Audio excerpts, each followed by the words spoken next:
Bonjour tout le monde, bienvenue au 11e épisode du podcast L'État financier, déjà le 11e épisode qu'on fait. Donc comme toujours, je suis en présence de mon collègue Gabriel. Salut tout le monde, salut JP. Et on va vous faire, après notre 10e épisode, qui était notre épisode spécial, on va vous ramener ça dans notre recette classique, là, avec nos deux segments si plaisants et si appréciés. Oui, effectivement, avec vos bons retours, même ceux d'ailleurs qu'on a eu sur l'épisode spécial. On vous remercie en tout cas pour votre écoute et puis pour votre fidélité pour ceux qui sont là depuis le début. Exactement. Donc, je vais laisser Gab faire le petit disclaimer avant qu'on tombe dans le vif du sujet aujourd'hui. Bah oui, ce petit disclaimer, il va être, un peu spécial. Comme vous l'avez vu, en fait, probablement aussi sur le rythme de publication. Il y avait pas mal de congés, en tout cas ici au Québec. Donc, ce qui fait qu'on va publier normalement l'épisode ce mercredi, normalement. Mais rassurez-vous, on va reprendre notre rythme normal à partir de la semaine prochaine. Donc, on sera plus disponible pour publier le contenu comme prévu là, le lundi. Effectivement, c'était Labor Day au Canada et aux États-Unis, ce qui est très rare là, qu'à la fois les bourses canadiennes et américaines sont fermées en même temps. Là. Donc, excusez-nous pour ça, mais Labor Day, fête du travail, nous étions nous-mêmes en congé. Nous-mêmes, dans l'industrie de la finance, effectivement, c'est beaucoup plus relax.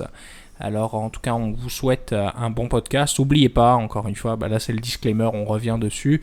Évidemment, ce qu'on parle toujours dans l'épisode, dans l'état financier, c'est toujours notre opinion personnelle en tant que personne, mais ça ne reflète pas une opinion professionnelle ou une recommandation officielle de placement. Moi, comme toujours, je vous invite toujours à prendre contact avec la personne qui s'occupe de votre dossier, que ce soit votre conseiller, fiscaliste, planificateur financier, etc. Quiconque a le droit, en fait, d'effectuer des recommandations officielles pour des clients. Voilà, c'est dit.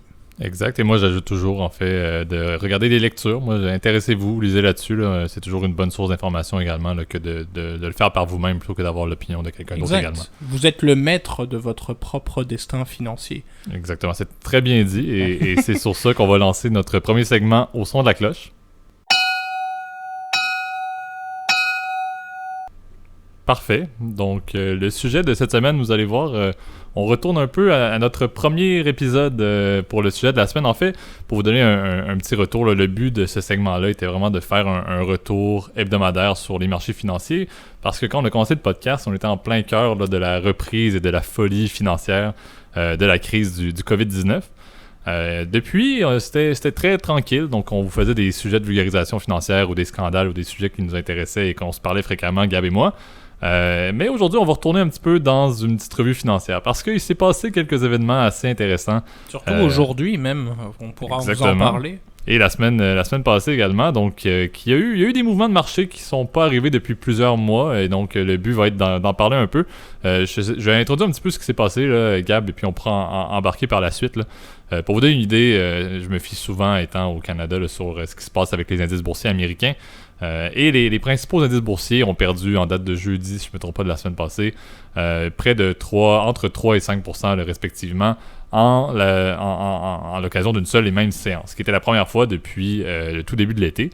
Et c'était quelque chose qui était assez intéressant parce que, comment dire, certains vont dire après les faits que c'était attendu, mais d'une certaine manière, ça l'était pas. Ça allait très bien, les marchés montaient, les bourses se passaient bien et c'est ce qu'on va beaucoup aborder avec Gab, là.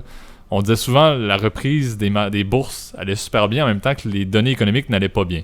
Et bien là, les données économiques vont plutôt bien. Le chômage va en baisse et même baisse encore mieux, même si on mentionne aux États-Unis, que ce que les analystes s'attendaient. Mais les bourses, soudainement, ont surchauffé et ont perdu de 3 à 5%, comme on a dit, un petit peu hors de nulle part. Donc c'est un petit peu l'analogie qu'on va faire.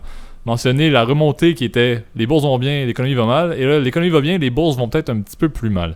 Donc je vais laisser Gab en parler un petit peu plus. Il y a certains faits qui sont arrivés, là, mais grosso modo, c'est vraiment de vous parler. Il y a eu une baisse, il y a eu un petit recul dans les marchés. Dans certaines industries, on va parler des technologies là, qui sont bien entendu notre industrie phare, mais également une industrie qui a un point important. Donc on vous en parle un petit peu plus. Puis aussi, j'ai une petite anecdote là, sur une mention sur une banque japonaise là, qui a eu un petit peu la foudre cette semaine là, au niveau de ce qui s'est passé dans les marchés. Donc je sais pas si Gab, tu avais quelques points que tu voulais dire sur ce qui s'est passé là, aujourd'hui même et la semaine passée au niveau des marchés. Aujourd'hui même, on vous parle aujourd'hui, là on enregistre le podcast, là, c'est le 8 septembre là. Ce qui est assez, comment dire, intéressant quand même, c'est que ça faisait quand même quelques mois qu'on n'avait pas vécu des séances, entre guillemets, dans le rouge. Hein. En fait, vraiment, on est vraiment dans le rouge, puis que la performance, en fait, inquiète pas non plus, parce que j'irais pas non plus me soucier, entre guillemets, là, des rendements, encore une fois, de long terme, parce que vous vous souvenez, c'est sûr que quand on investit à la bourse, c'est pour du long terme, c'est pas pour se focuser sur les... À moins que vous soyez un day trader. Tout dépendant. C'est ça, à moins que vous soyez un day trader, bon, là, c'est sûr que c'est un autre game. Mais je vous dirais, c'est sûr que de façon générale, quand on se focus, puis quand on regarde les rendements de façon générale, bah c'est ça, on a comme une corrélation en fait négative en fait entre, moi je pense, la situation sanitaire en fait et et économique, parce que c'est vrai que par le coup c'est un peu lié, et les rendements de la bourse. On a vécu, on se souvient, le mois de mars a été le trampoline, entre guillemets, sur les principales places boursières, mais notamment à Wall Street. Puis on a vécu, en fait, 3-4 mois assez tranquilles, en fait. Les rendements étaient pas très intéressants. Là. C'est sûr qu'on était plus, encore une fois, un peu dans la montagne russe. C'est vrai que ces dernières semaines, en fait, souvent, en tout cas, la performance était quand même dans le vert. Et la semaine dernière, effectivement, ça a été une des premières semaines, entre guillemets, où on s'est dit, non, ça a été une semaine un peu avec plusieurs séances dans le rouge. Et une semaine au complet, même dans le rouge. Ça faisait quelques temps que les marchés boursiers, les places boursières ouvertes du lundi au vendredi n'avaient pas connu un vendredi que c'était dans le rouge sur la semaine en entier. Là. Et oui, et puis comme les marchés ont réouvert, effectivement, ce matin, donc le mardi après, le Labor Day, qui, pour le coup, effectivement, les places boursières sont fermées en Amérique du Nord, c'est la première fois qu'on a vu, effectivement, une journée commencer aussi mal depuis longtemps. Là. Ouais. Moi, je pense que le point d'orgue central, en fait, de la journée, puis je pense qu'il résume un peu tout, c'est le fameux crash de Tesla, là, qui est... c'est intéressant, ouais. Passionnant, mais ça va se dire, effectivement, est-ce que... Finalement, les marchés, ils n'ont pas anticipé, entre guillemets, un peu trop à l'avance la reprise économique.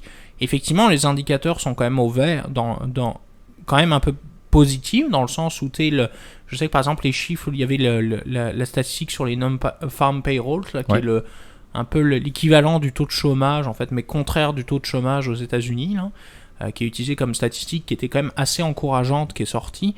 Je sais par exemple, nous au Québec, et je pense que c'était au Canada aussi, donc au niveau fédéral, on a eu les chiffres aussi du chômage qui sont sortis la semaine dernière, puis qui étaient quand même assez encourageants, entre guillemets. Ouais. Surtout au Québec, on était assez inquiets dans certains secteurs, genre comme par exemple la restauration. Ouais. Puis très axé sur le service d'ailleurs, au niveau de l'économie québécoise. Exact. Puis comme on est dans des industries, aujourd'hui on est beaucoup dans le tertiaire en fait, on était étonnamment en fait surpris quand même des bonnes statistiques. Mais par contre, c'est vrai que ça s'est accompagné d'une semaine plutôt agitée. Là. Je pense que JP, tu pourrais nous revenir par exemple sur Tesla, là, ça peut être un bon exemple. Effectivement, mais Tesla, effectivement, tu me passes la balle avec Tesla et c'est toujours avec grand plaisir que je vais en parler pendant des heures.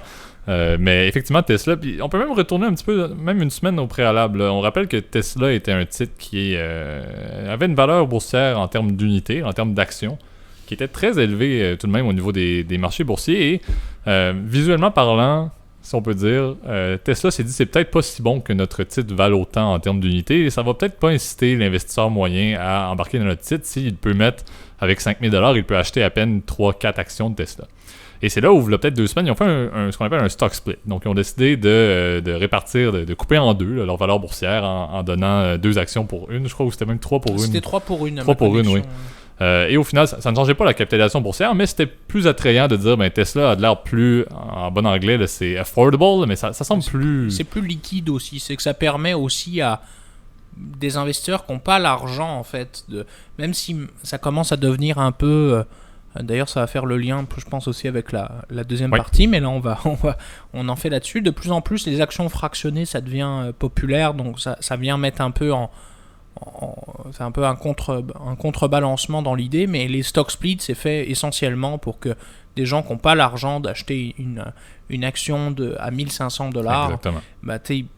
au moins là, avec un stock split, sont capables d'acheter 3 actions à $500. C'est un Exactement, exemple. sans mettre tout leur argent ou à peu près de ce qu'ils voulaient investir. Et donc Tesla a fait ça il y a 2 semaines, ça a été relativement mitigé. Là, la performance n'a pas été tant favorable ni défavorable, c'est plus encore une fois pour le fait de rendre ça plus accessible. Et effectivement, c'est aujourd'hui même là, que Tesla essayait de rentrer dans le fameux S&P 500. Ouais, c'est ça la nouvelle qui a été un peu le déclencheur, entre guillemets, je pense, de la journée, effectivement, parce que le fait que Tesla n'a pas pu rentrer, c'est venu un petit peu casser l'espoir de beaucoup de Tesla en premier, mais de beaucoup d'investisseurs qui voyaient Tesla comme étant une des grandes compagnies de ce monde et ne pas rentrer dans le S&P 500. La décision est intéressante, la réflexion et tout le processus qui a été fait derrière ça est pertinent, mais c'est certain que ça n'allait pas aider l'économie. C'est une décision qui, clairement, n'allait pas être bien prise par les marchés, et ça a été le cas. Tesla a baissé, et comme la tangente le veut, là, souvent quand une compagnie de tech va mal, souvent, il y a beaucoup de stress dans le domaine des techs et toutes les compagnies de tech en prennent un petit peu pour leur argent et c'est ce qui s'est produit. Donc, on sait que les GAFA sont des compagnies qui sont très, très stables, mais qui sont également très pondérées dans les indices. Et c'est ce qu'on remarque présentement. Certains vont mentionner, je crois qu'on l'avait parlé dans un épisode passé, là, un petit peu la bulle. Où est-ce qu'on se parle? Qu'est-ce qui se passe avec la bulle des technos? T'sais? Et on parlait justement de la crise des années 2000. On s'est ramassé encore une fois là à avoir une espèce de doute, à s'inquiéter à savoir est-ce que les GAFA finalement ont remonté trop vite. Ça a remonté très vite et même ça n'a pas vraiment tant baissé que ça au niveau des technos pendant la crise de la COVID. Et donc là, si les GAFA ici, les techs commencent à baisser, commencent à avoir du doute, commencent à avoir beaucoup de ventes au niveau des compagnies de technologie, les indices vont suivre. Si les indices suivent, une espèce de petite panique généralisée, peu importe l'industrie, peu importe quel investisseur, là, dès qu'on voit que les indices vont mal, on ne se questionnera pas qu'est-ce qui a baissé dans les indices. On va se dire les indices baissent, les marchés vont mal, et on a peur effectivement que ça entraîne un certain réajustement. Certains analystes qui ont soulevé d'ailleurs le fait qu'ils s'attendaient à ce que ce recul-là soit pas une petite question d'une semaine ou deux, mais que c'était dû, il y avait une petite surchauffe au niveau des techs, mais également c'était un espèce de repli attendu et pertinent là, pour les marchés. Là, on vous en parlait pas parce que ça allait bien, tout le monde était heureux, mais les indices ont battu des records. Là. Malgré le contexte, malgré le fait que on se porte pas encore très bien. On sait qu'en France, les cas sont en hausse au niveau de la COVID. Le Canada, on est un petit peu en différé comme dans toute cette crise-là, bien entendu. Et on semble également avoir ça. Il y a des craintes un petit peu qui s'en suivent, mais les marchés suivaient. Donc là, est-ce que officiellement les marchés vont avoir le recul? Je sais pas si Gab, tu veux ajouter quelque chose avant que je passe à ma petite anecdote là, de qui a été ciblé là, comme étant responsable du début de la crise. Oui, puis la crise, du repli, pardon. Ouais, plutôt du sell-off, hein, comme disent nos amis du Sud. Nos amis du Sud, là, ceux que j'appellerais les Yankees. Faut aussi rappeler que notre fameux Elon Musk, d'ailleurs, tu me l'avais envoyé, il s'est pris en photo devant une Volkswagen, là. Je ne sais pas toi, je pense. En tout cas, j'ai eu ça, là. Mais est-ce que ça a été une autre raison, je pense aussi, qui peut être rigolo. Il y a certains qui commencent à parler que Volkswagen rachèterait Tesla. Tu sais, ça ferait aucun sens économiquement. Là. Tesla vaut à peine 40-50 milliards. Là. On va mettre ça. Puis, je pense que c'est la capitalisation boursière de Tesla. Là, c'est monstrueux. Ouais. Là, c'est 5-6 fois, alors que ça fait pas de bénéfice. Hein. Non, et puis si Volkswagen commence à se spécialiser dans le non-cylindré, c'est un petit peu contre-intuitif. Ouais, et puis entre guillemets, c'est comme... c'est un peu comme Renault-Nissan, finalement. C'est un peu... Finalement, ça se fera jamais, là, mais à notre feu Carlos Ghosn, national. Mais comment dire... je pense que, il n'y aurait aucun intérêt stratégiquement, là, il n'y aurait aucune synergie, entre guillemets. Volkswagen maîtrise déjà pas mal l'électrique, ils savent comment faire. Enfin, je veux dire, maintenant tous les constructeurs savent faire de l'électrique. C'est juste quelle est la stratégie aussi derrière l'électrique aussi. Je pense que c'est ça. En tout cas, je pense que ça n'a aucun sens, mais je pense qu'il y a des gens qui se sont enflammés pas mal avec cette nouvelle-là. Puis la bulle, encore une fois, c'est comme un ballon qui pète. Là. Exactement. Non, je dirais, c'est sûr que c'est assez étonnant. Là. Puis... moi, je dirais, comment dire, c'est sûr qu'il y a beaucoup d'entreprises, encore une fois, qui sont toujours en grande difficulté, aussi avec la crise, puis peut-être cette espèce de sell-off et le reflet, encore une fois, on peut jamais le savoir. C'est ça qui est triste, c'est qu'en fait, les prix de la bourse, c'est le marché. C'est tout simplement ça. Est-ce qu'il y a plus de vendeurs ou d'acheteurs, en Exactement. fait? C'est basé sur la confiance. Puis on dit souvent, les marchés sont très loin dans le temps. Là. Les marchés, c'est pas une question d'un mois d'avance. Là. C'est souvent un an et demi d'avance. Donc ça montre juste cette espèce de repli-là que la confiance des investisseurs et techniquement la confiance des citoyens en tant que tel n'est pas si continue que ça, comme on pouvait le ressentir dans les derniers mois. qui nous amenait à ne pas parler de la situation des marchés boursiers depuis quelques temps déjà dans le podcast. Mais c'est ce qui était quand même assez intéressant à suivre. Également, on le rappellera, là, ça c'est un autre point qu'on va peut-être parler plus fréquemment dans les prochains mois, mais on rappelle aussi que l'élection américaine bat son plein. Et c'est quelque chose qui, d'une semaine à l'autre, peut avoir un impact assez majeur sur les marchés. Donc, on risque de parler plus souvent qu'autrement des marchés, de la situation des bourses américaines, entre autres, et on va s'entendre des bourses canadiennes et un peu des bourses européennes, parce que ce qui se passe à Wall Street dicte en grande partie ce qui se passe dans toutes les bourses mondiales. On va se dire les vraies choses. Le président des États-Unis, c'est un peu le président du monde, finalement. D'une certaine manière, du moins en termes financiers, c'est pas mal le cas. Donc, on risque d'en parler beaucoup, mais c'est un point également. J'ai pas de fait pertinent. Et Wall Street est très inquiète, parce que c'est vrai que ça amène beaucoup d'incertitudes. Donald, c'est sûr qu'il est un peu... il a repris un peu dans les sondages là, dans les 2 dernières semaines. Là, il est quand même dans les intentions de vente. C'est sûr qu'au niveau national... N'oubliez pas que le système américain, c'est pas au vote national, là, c'est pas un vote, ce qu'on appelle le Electoral College aux États-Unis, donc le collège électoral, où il faut avoir 271 grands électeurs pour être élu. Alors c'est sûr que dans les dernières projections, je lisais ça d'ailleurs dans le fameux The Economist, qui est un excellent journal, puis que je peux recommander vraiment à tout le monde. C'est une bonne façon aussi d'apprendre l'anglais aussi. Quand même dans 86% des scénarios, évidemment c'est avec des modèles big data, etc., là, avec des sondages, Joe Biden est gagnant dans le collège électoral. Mais, il y a 4 ans, on se souvient de ce qui s'était dit il y a 4 ans, moi je voyais Hillary Clinton éclater à plat de couture Donald. Je dis, il a aucune chance. Puis on l'a vu devant nos yeux. Exactement. Parce qu'on était ce soir-là, devant la télé...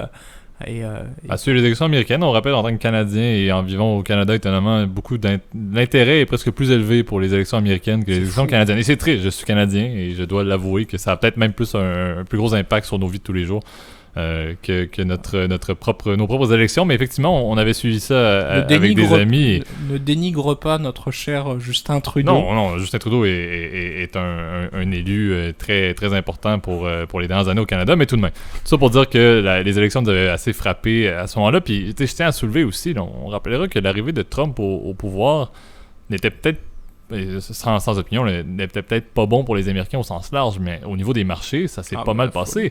Qu'est-ce que cette année va nous réserver? Est-ce que les marchés commencent à avoir des soubresauts parce qu'on ne sait pas trop si les marchés sont plus favorables à Biden ou sont plus favorables à Trump? C'est ce qui est curieux. Il faut encore suivre la logique. Les marchés ne suivent pas nécessairement ce qui est bon socialement. La finance et la finance qu'on parle souvent dans le deuxième segment est très axée sur comment est-ce qu'on peut vous aider à réfléchir mieux pour vos finances. Mais les marchés financiers, c'est une bête complètement différente. Et on peut se poser des questions à savoir qui est-ce qui serait favorisé. On va le savoir assez vite, on s'entend. Et puis ce qui est fou aussi, c'est que sachez-le, au vu des dernières nouvelles, puis ça c'est quand même assez fou là, mais dites-vous aussi que Donald Trump a dit que ça se trouve il ne reconnaîtrait pas le résultat de l'élection. Est-ce que ça va créer aussi peut-être un problème, pas diplomatique, mais plus pour une crise politique à l'interne aux États-Unis, parce qu'il a dit, on se souvient que le vote par correspondance, c'était de la fraude, etc. Bon, moi ça je suis un peu plus sceptique là-dessus sur cette stratégie entre guillemets d'attaque, mais retirer les votes qui lui sont pas favorables ou le genre de vote qui lui sont pas favorables, c'est une bonne technique qui n'est pas très démocratique là, pour avoir des élections. Il s'inspire de certains autres, on va s'entendre. Ouais, ça, je pense qu'il est un peu trop inspiré par son cousin Vladimir. Sans nommer de nom nécessairement. Alors, c'est juste Vladimir, on sait pas de qui on parle. Effectivement. Mais c'est comment dire. C'est fou là. C'est vrai qu'on vit une période entre guillemets ces derniers mois là quand même. Mon Dieu, le monde a tellement changé. Puis je pense ça va amener beaucoup de changements là. C'est pour ça que c'est ça qui est fun aussi encore une fois avec la finance, c'est que c'est un reflet entre guillemets de l'évolution du monde. Un peu du pouls de la société, c'est ce qui est pertinent. Et ce premier soubresaut-là, en plusieurs mois, nous amène à réfléchir que oui, la COVID est une crise majeure, on va s'entendre encore une fois pour la société, en termes sanitaires, on n'en est pas encore sorti. Mais les marchés étaient un petit peu passés par-dessus et ne se fiaient pas vraiment sur ce qui se passait. Et là, on voit soudainement que les causes, on voit que les situations commencent à affecter réellement les marchés qui vont au-delà de la COVID. Là, on parle encore une fois des élections américaines, on pourra parler il peut y avoir, on s'entend, d'autres conflits, d'autres situations majeures à travers le monde qui vont affecter les places boursières qui vont amener de l'incertitude. Mais on se rend compte qu'on repart un petit peu. On en avait entendu parler. L'automne va amener sa part de soucis au niveau des marchés financiers, puis on n'y croyait pas nécessairement avoir l'allure de la reprise. Mais on peut se questionner maintenant. Est-ce qu'on amorce avec ça, avec le fait qu'on pointe du doigt les techs, mais est-ce que c'est en fait réellement quelque chose de plus systémique au niveau de l'incertitude? On suivra le fameux VIX et Gab, tu pourras en dire plus. Là, on en parle souvent de ce fameux indicateur. Là. Fear Index, ouais. C'est vrai que c'est souvent ça aussi qui est pris aussi, encore une fois, pour prendre le pouls, entre guillemets, de la peur dans les marchés. Là. Bon, c'est sûr, le VIX, c'est une formule mathématique là, de base. Mais, comment dire, c'est vrai que ça permet de savoir est-ce que les marchés, les investisseurs sont confiants de façon générale. Et c'est vrai que la Covid, entre guillemets, on a vu plusieurs moments, en fait, où le VIX avait atteint des sommets, entre guillemets. Oui, mon Dieu, au mois de mars. Oui, c'est surtout autour du 23 mars, là, qui était la vallée dans les marchés. Oui, et les journées précédentes. C'est sûr que c'est un petit peu... Le VIX, c'est quand même assez représentatif qu'on perd 8 à 9% oui, c'est vrai de manière quotidienne au niveau des places boursières. Après, je pense qu'on peut l'associer effectivement, comment dire, à des journées et puis des événements un peu plus spontanés, entre guillemets. La question, c'est de savoir qu'est-ce que les marchés anticipent, puis qu'est-ce que ça nous réserve aussi pour l'avenir. Plus récemment, là, un bon exemple aussi pour continuer notre conversation, j'ai regardé effectivement, là, avant qu'on commence le podcast, on s'en est parlé, là, mais par exemple, même des chaînes entre guillemets de détail qui d'habitude sont très saines en termes de gestion financière, là, qu'on ne citera pas, là, parce que bon, il y en a plusieurs, là, mais au Canada, au Québec, puis qui sont d'habitude, puis je le sais, sont extrêmement saines financièrement, là, ils ont un business plan qui est assez rodé, puis qui ont de la difficulté effectivement à aller chercher en fait à avoir de l'argent tout simplement là. Et c'est vrai que comment dire ça peut faire peur même pour des sociétés non cotées aussi. Ça pourra avoir un grand impact sur notre économie. Puis en tout cas le meilleur reste à venir là. En tout cas je touche du bois. Effectivement, mais c'est vrai qu'il y a une certaine forme d'inquiétude. Et puis pour faire un petit retour là, sur ce que j'avais mentionné là, et encore une fois apprendre avec un grain de sel, aller lire là-dessus là, mais ce qui s'est passé dans les derniers jours, la presse financière, encore une fois, il y en a qui est très fiable, il y en a qui sont un petit peu moins fiables. Certains ont pointé du doigt certaines transactions marquantes autour du mois de juillet, si ma mémoire est bonne, d'une banque japonaise qu'on appelle la SoftBank, qui était quand même assez optimiste. Ça avait acheté beaucoup d'options là, pour les compagnies de tech, là, parce que les tech étaient quelque chose de stable, on l'avait dit. Les techs s'en sont très bien sortis dans la crise, ça n'a pas trop paru. On s'entend qu'Amazon a très bien survécu malgré une légère baisse. Donc SoftBank avait pris beaucoup de positions au niveau des options. Et il semble qu'il y a eu soit beaucoup d'exercices, soit beaucoup de pertes. Il s'est passé quelque chose dans les derniers jours au niveau des positions de la SoftBank japonaise qui a entraîné, si on peut dire, la première descente. Il semblerait que, et encore une fois, mes sources sont des sources financières dans la littératie classique. Et c'était qu'ils ont peut-être fait des actions très rapides, soit de manière machinale, soit de manière manuelle, on s'entend. Là, il y a du high frequency trading qui existe, qui a entraîné la première descente. Et cette première descente-là, au niveau des grandes compagnies de tech, a amené le Fear Index, a amené la peur au niveau des investisseurs, a amené même la peur au niveau des détenteurs, et on le rappelle tout le temps, là, les fameux dirigeants des compagnies tech eux-mêmes ont dit mon Dieu, ok, ça commence à baisser, je vais liquider un peu de part, là, les titres sont hauts, et certains disent que SoftBank aurait peut-être été le point central, le point de début de cette légère chute. Encore une fois, ce n'est pas juste cette banque-là qui a fait quoi que ce soit, on s'entend, mais aurait entraîné le premier, en anglais, le premier dip, premier repli initial, et que les investisseurs classiques, les investisseurs institutionnels également auraient par la suite suivi le bal. Et c'est pour ça qu'on se parle présentement du repli et qu'on en parle pour une première fois dans une revue économique dans le podcast depuis le premier épisode. C'est ça. Puis c'est sûr que SoftBank, en plus, c'est pas n'importe qui. Là. Vous vous souvenez, bon, c'est sûr qu'ils ont fait des bons trades. Là, on pense. Ça a été un des premiers d'ailleurs à investir dans Facebook et à leur début, effectivement. Plus récemment, ils ont pas mal merdé avec le fameux scandale WeWork. Là. D'ailleurs, je pense qu'on va pouvoir en dédier, mon Dieu, encore un épisode spécial. Toujours. Mais WeWork, passionnant là, comme compagnie à analyser aussi de façon générale. Et c'est vrai que c'est le fait que ce genre d'institution, parce que SoftBank, c'est effectivement c'est plus une banque commerciale là, qui font du prêt, puis de l'investissement en équité, là, parce que souvent ils investissent directement dans une entreprise. SoftBank, utilise parfois des stratagèmes un peu entre guillemets qui sont quand même légaux, là, mais qui sont entre guillemets un peu agressifs là. Donc c'est vrai que l'utilisation d'options puis d'exercer l'option avant son échéance pour pas manipuler les cours, mais profiter entre guillemets du rendement de court terme, ça peut avoir un impact effectivement. Surtout que c'est pas n'importe qui, encore une fois, SoftBank. C'est comme si vous disiez Warren Buffett vend ses actions. Vous remarquerez qu'il y a un effet Warren Buffett. Et que le moindrement que ça sort public, ce qui est un acquis, on s'entend, SoftBank est une grande banque japonaise. Dès que ça tombe dans les tabloïds, dans les journaux, c'est pas très très long que le raz-de-marée se fait entendre à travers le monde. Là, on s'entend. Donc c'était un petit peu le petit point que je voulais rajouter là, sur ce qu'on voulait faire de la revue des marchés. Encore une fois, ce n'est pas la dernière fois qu'on va faire une revue des marchés, on l'a mentionné, on suit beaucoup les événements actuels qui ont des impacts sur les marchés et principalement on va faire certains points, c'est sûr, certains topos sur les élections américaines parce qu'on trouve que c'est quelque chose qui va avoir un impact majeur au niveau des bourses dans les prochains mois, prochaines semaines.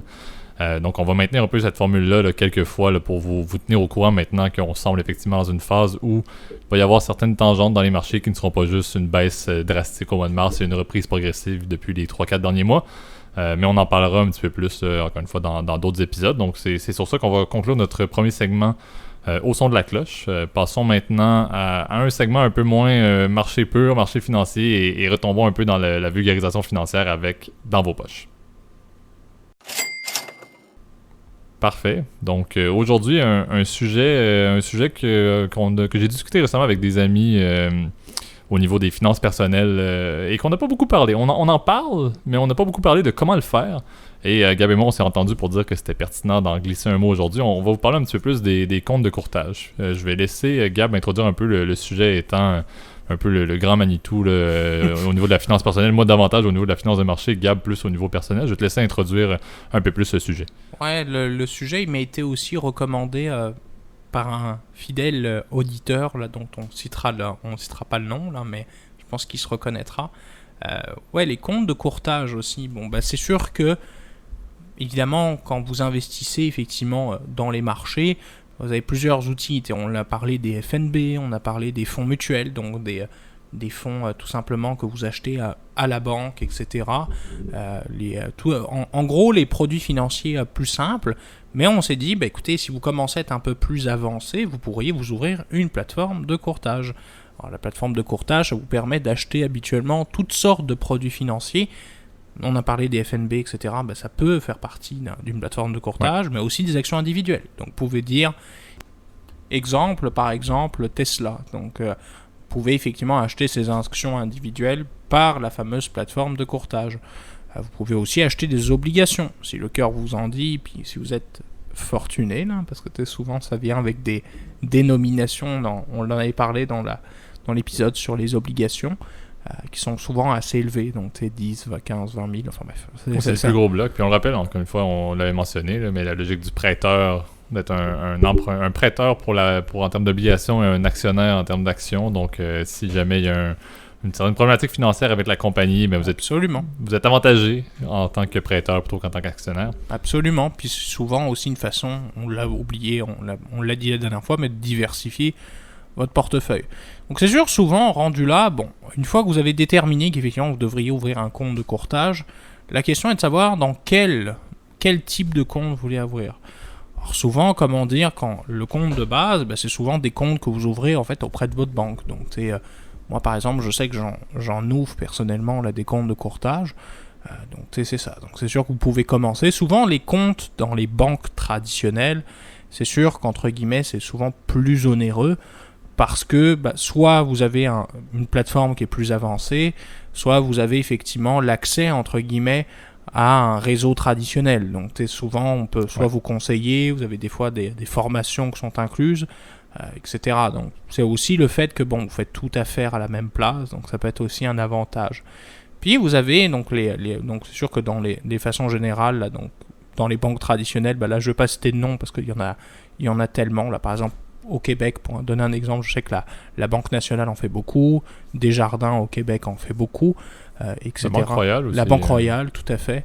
Je sais qu'en France par exemple il y a Boursorama qui est maintenant en fait plus une banque, parce que à l'époque quand j'étais jeune c'était juste un site d'actualité économique là. Mais maintenant ça appartient à la Société Générale, donc c'est entre guillemets c'est une banque. Mais la majorité des banques commerciales classiques dans lesquelles vous faites affaire vont aussi offrir cette option là. Maintenant en fait c'est quand même assez simple, ça prend juste un bon logiciel de leur côté qui peut être stable et puis qui est lié avec leur service. Et au final, vous pouvez à peu près en obtenir dans toutes les bonnes institutions financières que vous connaissez, là, qui sont stables, peu importe dans quel pays vous êtes. Là.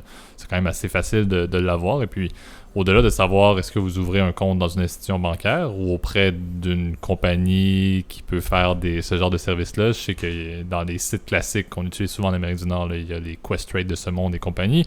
Il y a aussi un autre niveau de questions que j'allais te poser. C'est une question qu'on se pose et qu'on m'a même posé moi-même. Là. Au-delà de savoir où est-ce que j'ouvre mon compte de courtage, et comme je dis, les raisons sont personnelles. Est-ce que vous préférez le faire dans une banque ou sur une plateforme qui n'est pas une banque, mais qui est juste une plateforme de trading? Il y a également la question de savoir comment... J'ouvre ça dans quelle devise? Dépendamment de ma devise hyper important, source ou ma devise de salaire, si on peut dire. J'ouvre ça dans quelle devise? En sachant qu'on donne l'exemple d'Apple, là. C'est en US, là, acheter du Apple.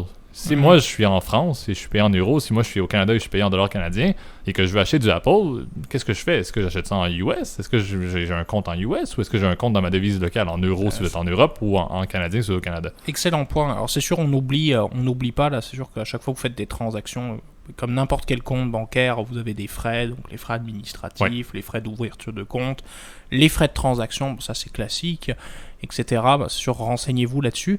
Mais c'est vrai que la conversion des devises est souvent un gros problème.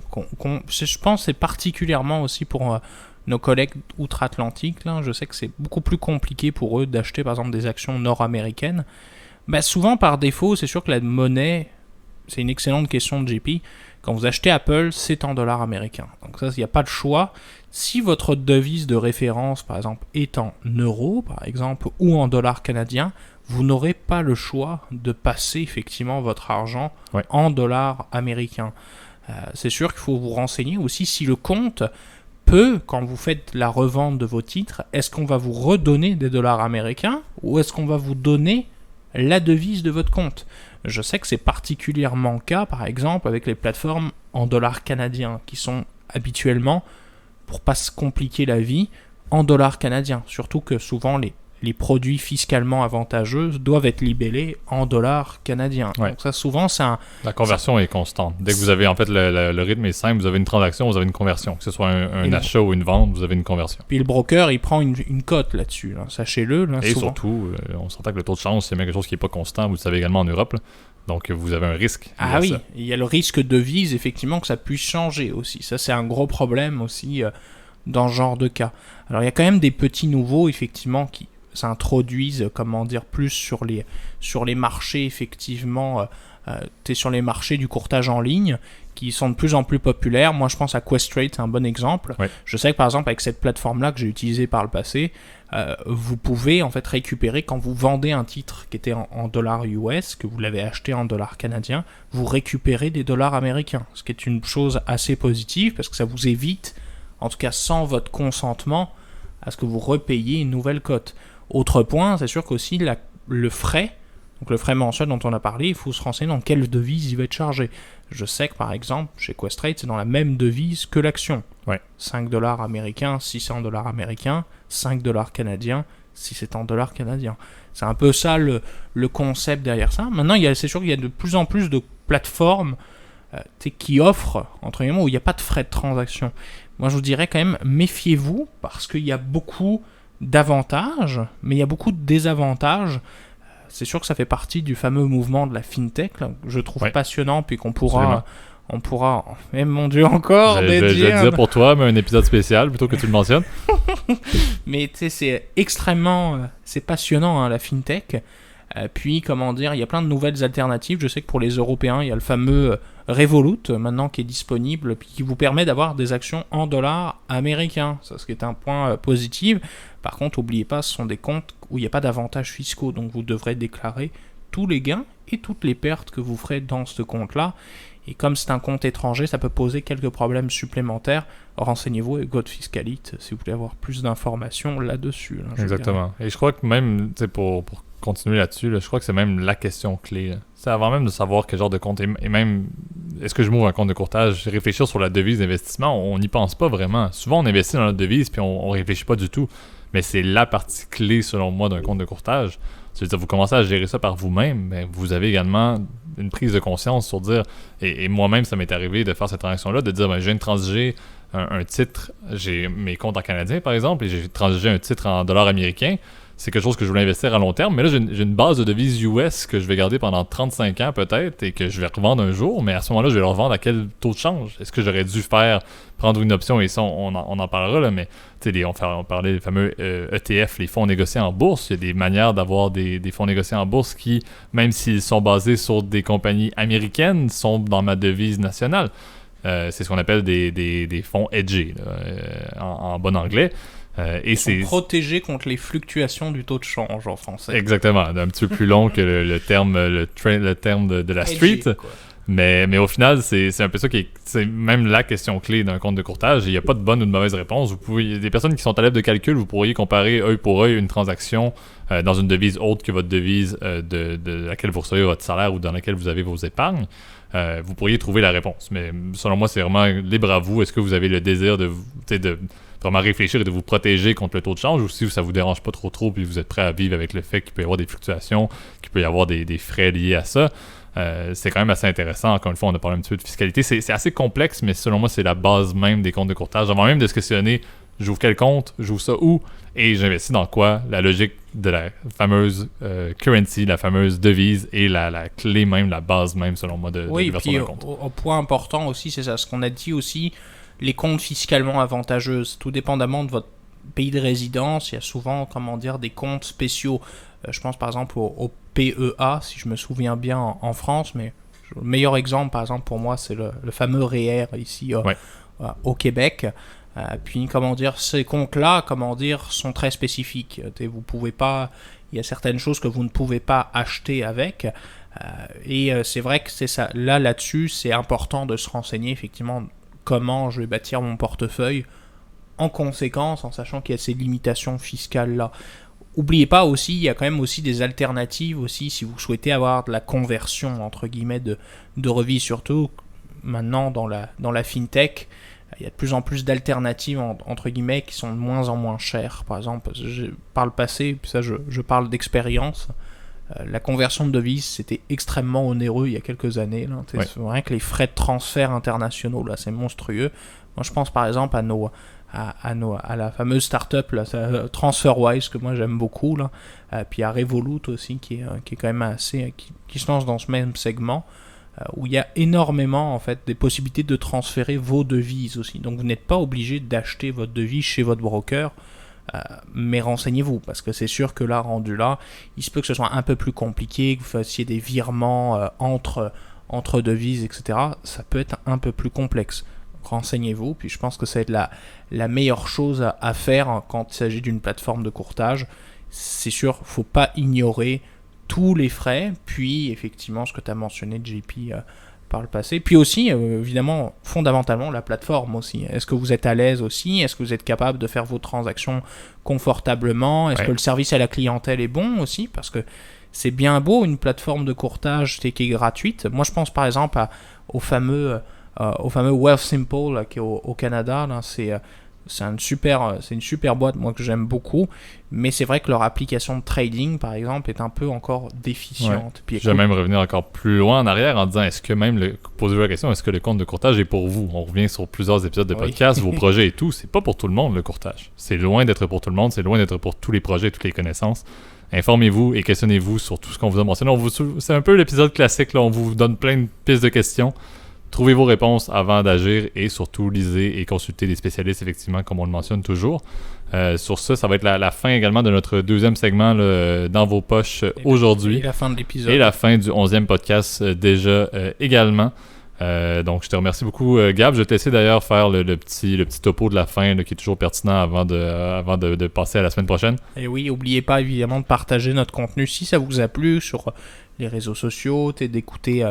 de vous abonner en tout cas sur toutes les plateformes de podcast, Spotify, Google Podcast, Overcast, etc., YouTube aussi, puis à mettre vos commentaires ou nous écrire si jamais vous avez des questions, puis on pourra essayer de lui répondre du mieux qu'on peut. En tout cas, je te souhaite une bonne semaine, JP. Bonne semaine, Gab. Bonne semaine, tout le monde. Salut, bye bye.